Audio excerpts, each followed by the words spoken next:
Buddhism is actually a rather amorphous principle that could be considered a religion and in other ways really isn't a religion. In particular, most Buddhist doctrines mention Buddhist teachings as something along the lines of, "These are truths that the Buddha found, but believe as you wish." In Buddhism you're perfectly free to dispute whatever you wish and believe how much ever you wish. Whether or not you choose to call yourself a Buddhist is also a personal choice, not determined based on any criteria or vows. As such, it's very difficult to know how popular Buddhism is. There are a lot of people out there in the world and Asia especially, like myself, who have read and learned from the Buddha's teachings but don't particularly worship the Buddha on a regular basis or expressly call ourselves Buddhists. As for me, I see the Buddha as a great philosopher of human history. I read his teachings much like I would those of Confucius or Socrates or Spinoza. Does that make me a Buddhist? A Confucianist? A Socratian? None of the above? All of the above? I don't know. You decide. I'm definitely not accounted for in any surveys asking about religion, as I've never claimed to be Buddhist myself, but the Buddhist philosophies have indeed changed my perspective on life and influenced the way I live. I would say there is a sizable fraction of Asia which falls under a similar category as me. Others, such as certain sects of Hinduism I believe, consider the Buddha to have been a past avatar of God, and categorize Buddhism as a part of Hinduism itself rather than a religion of its own. Buddhism is also not exclusive in the sense that the Buddha never said you could not believe in religion or another religion. Buddhism in its pure form does not discuss God or gods and focuses 99% on how to live your life on earth. Buddhism, interpreted as a non-religion, could even philosophically supplement other religions. I've met people who believe in Christianity as a religion and Buddhism as a philosophy at the same time, who claim to be Christian and claim Buddhism to not be a religion at all and has no conflict with Christianity. I've also met Islamic Buddhists, Taoist Buddhists and various other combinations as well, with similar personally derived interpretations. This is fairly common among multiracial children in Southeast Asia. This is in great contrast to Christianity, where there is a much more of a dividing line between a follower and a non-follower, making it easier to survey and derive statistics of Christianity. If Christianity really was as defined above, it would truly be a wonder why it is so popular while Buddhism languishes as the fourth most popular world religion. Luckily, Christianity is a far cry from mere guilt-tripping control and eternal doom in hell preaching. That said, the above misconception is not without its validity. There are wayward churches and religious leaders that have distorted the simple message of Christ almost beyond comprehension. But, living in a Buddhist country and having spent a lot of time in other Buddhist countries, I can say that I have met annoying, fundamentalist Buddhists. They are out there. It is not, however, because they are Buddhist or Christian, but rather sometimes annoying fundamentalist people adopt certain ideologies like Buddhist or Christianity. Still, your question stands. But, contrary to the subtexted implications, it is more of a historical question rather than a doctrinal one. Although Buddhism had a nearly 500-plus-year jump on Christianity, it never had its Roman Empire, it never had its Constantine.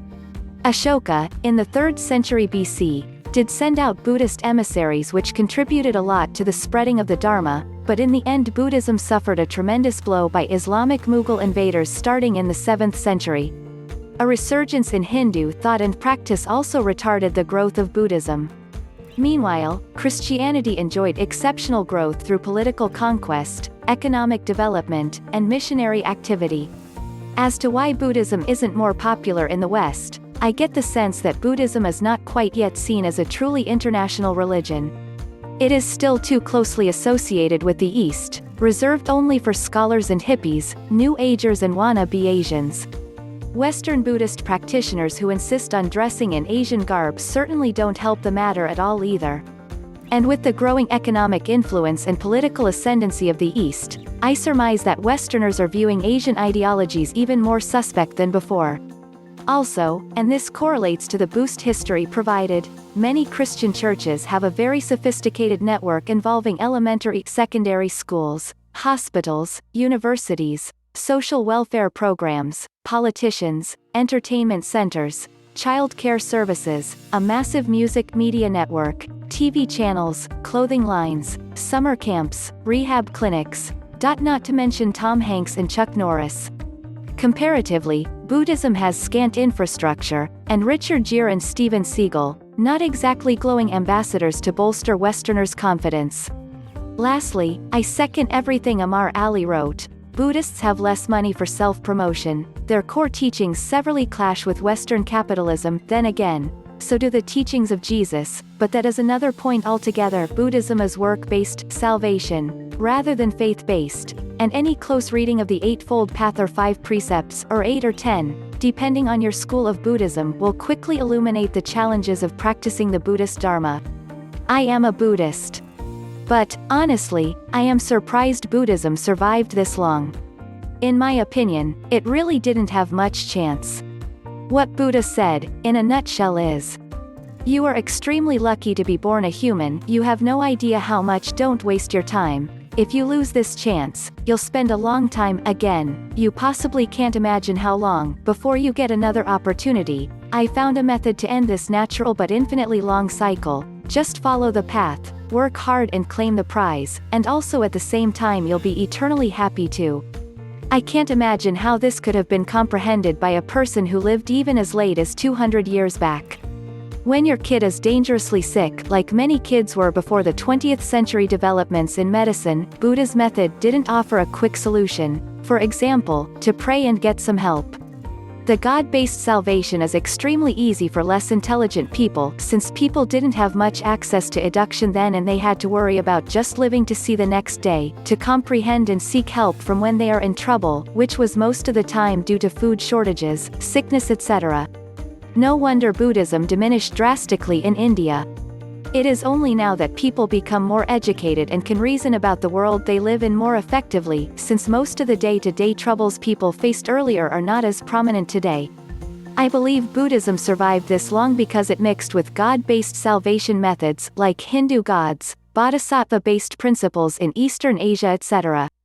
You would still see people seeking help from gods introduced to Buddhism, giving alms to asathu trees etc. in less developed countries just because people have a lot of ongoing troubles they need help for which original Buddhism doesn't provide a quick solution for.